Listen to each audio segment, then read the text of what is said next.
ఆలోచన చేస్తే ఒక ప్రభుత్వం అలసత్వం అనేది వేల కోట్ల రూపాయలు వెచ్చించినటువంటి ఒక పథకాన్ని అటకెక్కించేటువంటి పరిస్థితులే పోతా ఉంది. ఈ రోజున కుప్పానికి అయితే నీళ్లు తీసుకుపోతున్నారు పెద్దిరెడ్డి రామచంద్రారెడ్డి గారు.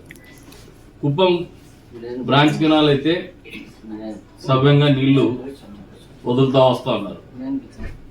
అదే మెయిన్ బ్రాంచ్ కెనాల్ కదిరిది ఏదైతే ఉందో దాంట్లోకైతే ఇంతవరకు ఒక ట్రయల్ రన్ తప్పితే నీళ్ళు ఇచ్చినటువంటి పాపాన్ని పోలేదు. అంటే బలమైనటువంటి నాయకత్వము, అధికారం చలాయించగలిగినటువంటి నాయకత్వం ఉండేటువంటి పెద్దిరెడ్డి రామచంద్రారెడ్డి హయాంలో ఆయన పుంగనూరుకు తాగునీళ్లు తీసుకోవాలనే ఆలోచనతో కుప్పం బ్రాంచ్ కెనాల్ నీళ్ళు ఇవ్వగలిగినారు. కానీ మిగతా పెద్ద ఎత్తున తలుపుల మండలం కావచ్చు, ఎనికికుంట మండలం కావచ్చు, ఈ రెండు మండలాల్లో రైతాంగానికి నీళ్లు ఇచ్చేటువంటి ఆలోచనతో రూపకల్పన చేసినటువంటి మెయిన్ బ్రాంచ్ కెనాలు, తద్వారా కిందికి మళ్ళీ కడప జిల్లా కూడా నీళ్లు ఇచ్చేటువంటి కార్యక్రమం, ఇవన్నీ కూడా అటకెక్కించినటువంటి పరిస్థితి.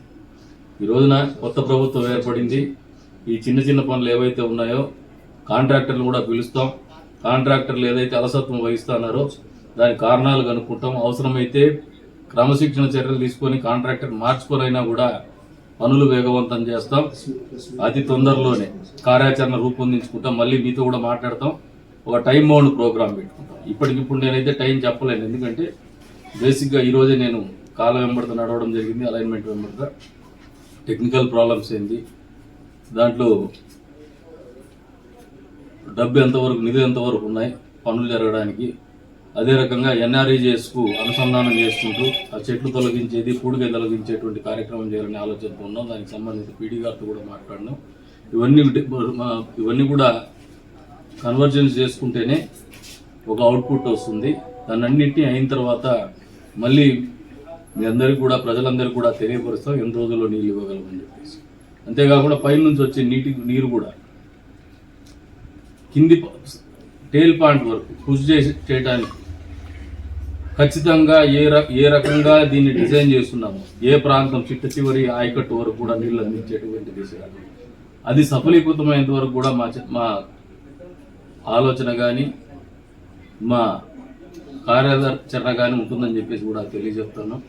ఒక జగన్మోహన్ రెడ్డి విపుల ముఖ్యమంత్రి, పక్కనే ఉన్నటువంటి కూతవేడు దూరంలో ఉన్నటువంటి జగన్మోహన్ రెడ్డి కదిరికి చేసినటువంటి అన్యాయంగానే మేము చూస్తున్నాం. ఖచ్చితంగా కదిరికి అయితే అన్యాయమే జరిగింది. అందరి నివాసు జలస్రవంతిలో వచ్చే రోజుల్లో ఏదైతే తెలుగుదేశం ప్రభుత్వ హయాంలో జరిగేది కార్యక్రమం తప్పితే ఈయన చేసింది 43 కోట్ల రూపాయల పనులు కూడా చేయలేనటువంటి పరిస్థితిలోకి పోయినాడు. వచ్చే రోజుల్లో చిన్న చిన్న పనులు ఏమున్నాయి అవన్నీ కూడా మేమే పూర్తి చేస్తాం. మా చేతుల మీద రైతాంగానికి కూడా నీళ్ళు ఇస్తామని చెప్పేసి కూడా తెలియజేస్తాం.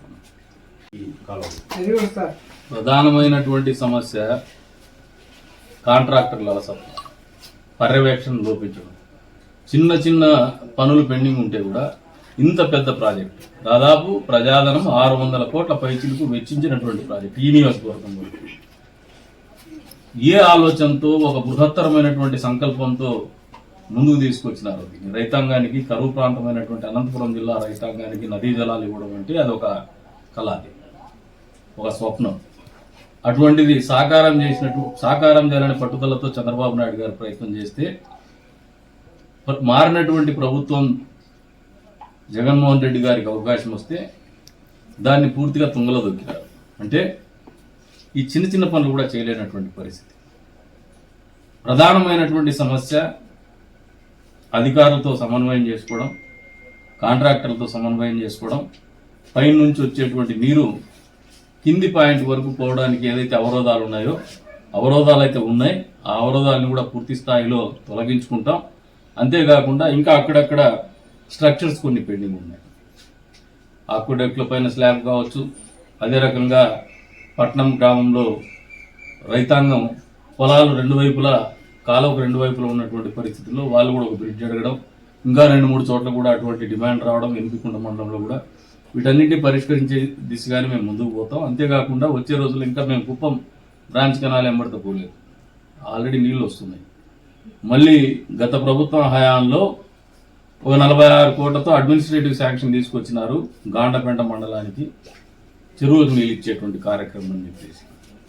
అందులో భాగంగా ధనియాన్ చెరువు కావచ్చు, నంబులపూలకొట్ట మండలంలో ఏదైతే కవర్ అవ్వడం లేదు ఆ చెరువులకు కూడా నీళ్ళు ఇచ్చేటువంటి కార్యక్రమం చేస్తాం. అంతేకాకుండా కొన్ని చెరువులు ఏదైతే అనుసంధానం క్యాస్కేటింగ్ ఆఫ్ ట్యాంక్ జరిగిందో కొన్ని చోట్ల గ్రేడియంట్ గ్రావిటీ మీద రన్నులు కానటువంటి పరిస్థితి ఉంది. గ్రావిటీ మీద నీళ్లు పోనటువంటి పరిస్థితుల్లో లక్క సంవత్సరం ఇటువంటి చెరువులు ఉన్నాయి. వీటి మొబైల్ లిఫ్ట్ ద్వారా నీళ్లు అందించేసి ఆ ప్రాంతంలో ఉన్నటువంటి రైతాంగాన్ని కూడా ఆయకట్టును కూడా నీళ్ళు ఇచ్చేటువంటి కార్యక్రమం చేయాలని ఆలోచనతో ముందుకు పోతున్నాం. వీటన్నిటికి కూడా మౌలికంగా ఈరోజు సందర్శించడం జరిగింది. వచ్చే రోజుల్లో పూర్తి స్థాయిలో దీన్ని ఒక తుది రూపుకు తీసుకొచ్చిన తర్వాత ప్రజలకు తెలియజెప్పే కార్యాచరణకు పోతాం.